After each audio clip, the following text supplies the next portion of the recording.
Sun டிவியில் ஒளிபரப்பாகி வந்த மெட்டிஒலி என்ற சீரியலின் மூலம் தனது அபார நடிப்பு திறனை வெளிப்படுத்திய சீரியல் நடிகை கிருத்திகா பல மெகா சீரியல்களில் நடித்து தனக்கென்று ஒரு மிகப்பெரிய ரசிகர் வட்டாரத்தை பெற்றிருப்பவர். அந்த வகையில் இவர் நடிப்பில் வெளிவந்த முந்தானை முடிச்சு, செல்லமே, வம்சம், கேளடி கண்மணி போன்ற சீரியல்கள் இவருக்கு நல்ல பெயரை பெற்று தந்தது. மேலும் இவர் விஜய் டிவியில் ஒளிபரப்பான சின்னத்தம்பி சீரியல் இவருக்கு நல்ல ஃபேமஸை பெற்று தந்ததோடு மட்டுமல்லாமல் ரசிகர்களின் மத்தியில் நன்கு ரீச் ஆனது. இதற்கு காரணம் இந்த சீரியலில் இவர் வில்லியாக நடித்ததுதான். சமீபத்திய பேட்டி ஒன்றில் கலந்து கொண்ட கிருத்திகா தனது விவாகரத்து குறித்தும் தன் மகன் பற்றியும் வெளிப்படையாக சில விஷயங்களை பேசி அனைவரையும் அதிரவிட்டார். அந்த வகையில் அவர் பேசும்போது தனக்கு 8 வருடங்களுக்கு முன்பே விவாகரத்து ஆகிவிட்டதாக கூறியிருக்கும் இவர் சன் டிவியில் ஒளிபரப்பான சீரியலில் நடிக்கக்கூடிய சமயத்தில் சுமார் 83 கிலோ இருந்ததாக சொன்னார். அது மட்டுமல்லாமல் அந்த சீரியல் அக்கா வேடத்தில் நடிக்க இந்த தோற்றம் இப்படியே இருக்கட்டும் என்று சொல்லிவிட்டார்கள். ஆனால் என் கணவர் என் உடம்பை பார்த்து இப்படி பெருசாயிருக்கே என்று அடிக்கடி சண்டை போட்டார்.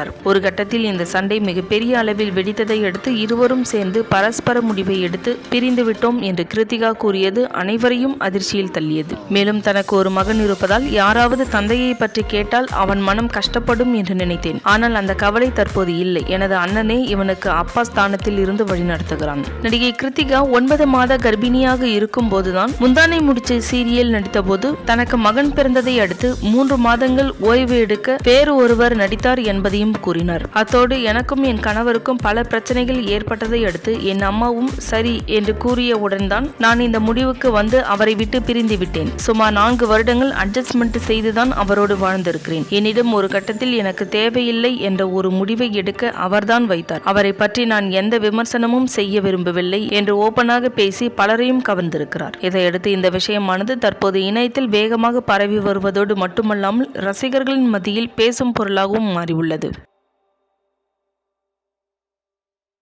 இந்த வீடியோ உங்களுக்கு பிடிச்சிருந்தா லைக் பண்ணுங்க, ஷேர் பண்ணுங்க, கமெண்ட் பண்ணுங்க. மறக்காம நம்ம சேனலை சப்ஸ்கிரைப் பண்ணுங்க.